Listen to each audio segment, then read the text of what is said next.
care about my children. The impact of climate change will affect them more than anyone else.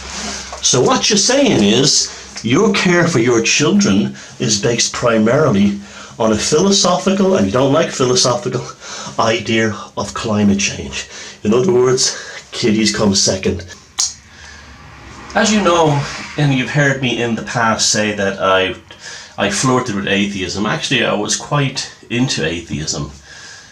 Back a good while ago, back in my 20s. Which was also interesting because it was the same period I was really big into things like yoga.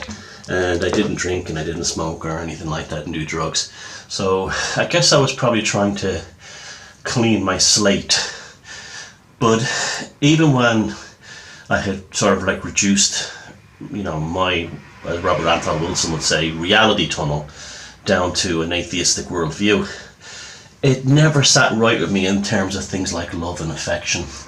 Now, a few months back, I posted a video on this channel. If you look down, you'll see it, asking, do atheists really mourn or do they really care when they lose members of their close families? And what you saw was basically the usual thing you expect from these atheists when they're challenged, or they're just not even challenged, when what I did to them was offer them the final conclusion of their own worldview and their own beliefs, that there can't be any love in an atheistic world for the simple reason that everyone's just been reduced to chemical processes for evolutionary purposes. And as atheists are confronted with these kind of ideas, they become unhinged. They become like lefties, which are also generally tend to be atheists as well.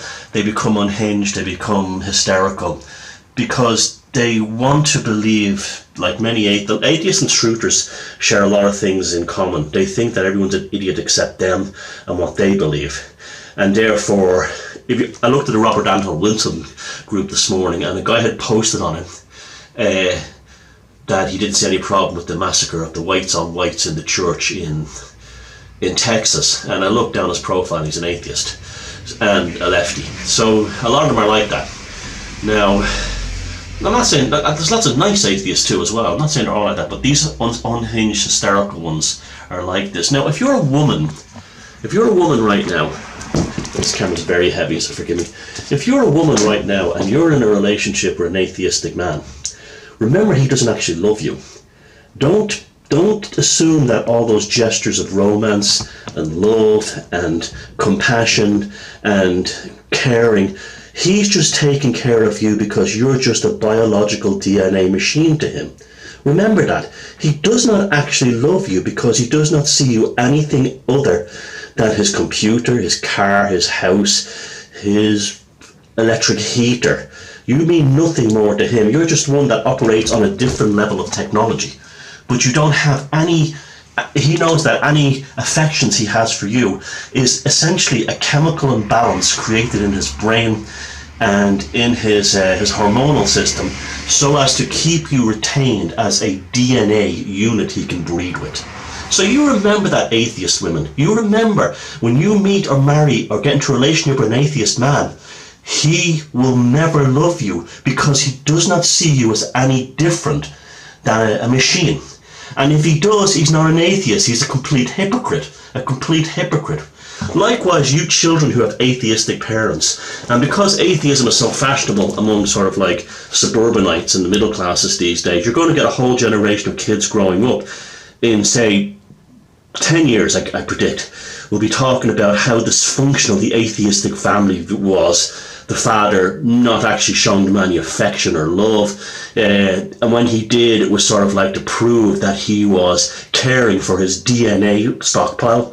And this is what it is. Now, you atheists can scream and you can call me names like you do all over, but you cannot deny that this is the ultimate objective of your belief package.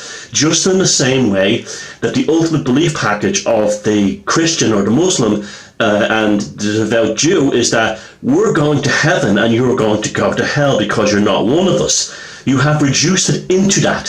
So please, rather than becoming a psychotic, how about a philosophical self-reflection on why you believe these things? And if you do feel real love for your wife and children, then Reevaluating, this is why I'm a pagan, this is why I became a pagan. From that, well, I went back to being a pagan. Paganism? But what is paganism? Replacing this with this. Reevaluating your worldview from this and saying to yourself, no, there's something more here. When my sister died or my brother died, it wasn't just a belief in a chemical process that was making me delusional to have grief in my DNA stockpile. Remember that. You just remember that. Okay? As an atheist who forgot to take the sticker off his new glasses, I don't hold out for some salvation in the next life. Motherfucker, I am a pagan and I absolutely love my fucking life. I love science, I love the wonder of the world, I love technology, but I also know that I'm part of a continuum that's been the most successful spiritual tradition on this planet since the beginning of time. Remember that, okay? So I know this thread, the comments down below will be for you fucking idiot from some guy who's watched a few Dawkins video, you fucking Irish cunt, these kinds of things, this kind of stuff, from the hysterical, unhinged, atheistic mind, which is just like the socialist mind. This is why both of them are both usually work together, because ultimately, the reason why they became atheists is not because they saw proof or they're for science. It's because at some level they knew they were dysfunctional, and rather than philosophy, to go into the world of, say, philosophy or a spiritual experience of any kind. Spiritual societies backward. What have they done except build pyramids, irrigation systems in Babylon 5,000 years ago under river tunnels? It's still irrational. It's here, it's now, and it works. And this is why you all celebrate Halloween, because something inside your genetic memory is telling you to be a pagan.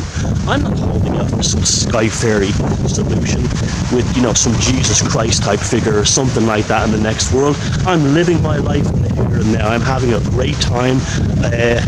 I don't have a problem with sinning. I practice human decency. I don't even particularly like the term morality, but I got news for you. You don't have to be an Abrahamic if you want to be spiritual. There are other options. Recognize. It never happens. And I wouldn't wish this on anyone, but if any you atheists have a child, and remember, when the husband is upset about it, if the child dies, he's not upset because he's lost a child he loves, because he doesn't believe. The atheist does not believe in love. The atheist believes in chemical imbalances that are generated as hormonal fluctuations and neurochemical fluctuations in the brain to make sure to take care of his DNA stockpile better next time. You remember that. You remember that. Now, you will flood this thing with insults, but you will, and you will also have word salad. You will also say, this is not what atheism means. Of course it's what atheism means. This is not what reduction, of course it's what reduction. What are you talking about? How can you actually say that and then call yourself an atheist? It's like a Catholic saying that the Eucharist isn't about the body of Jesus Christ encapsulated in a fucking hot piece of haunted bread. You're in the same worldview, motherfuckers. Deal with it, okay? Now, this is why Brian Cox and the rest of them are starting to say that they don't want philosophy taught in university courses anymore. And this is a sinister event that's taking place, because philosophy takes you out of your mechanistic viewpoint, even if you're an atheist, and asks you to consider the answer and the meaning of things on a greater level. And anyone who's an atheist and suddenly, and this is another thing too, they always say that societies run on spiritual traditions achieve nothing. I'm sorry, pagan Europe, go read Catherine Nixby's The Dark and read, recognize, understand. But just how it's Abrahamic religions, and particularly Christianity and Islam, which causes the mess. But if you look at the Greek schools of science and philosophy, ancient Egypt, for God's sake, they were all run on very, very powerful and spiritual pagan ideals. Well, not so much the Egyptians, but definitely the Greeks and the Romans. And then the Christians destroyed all that.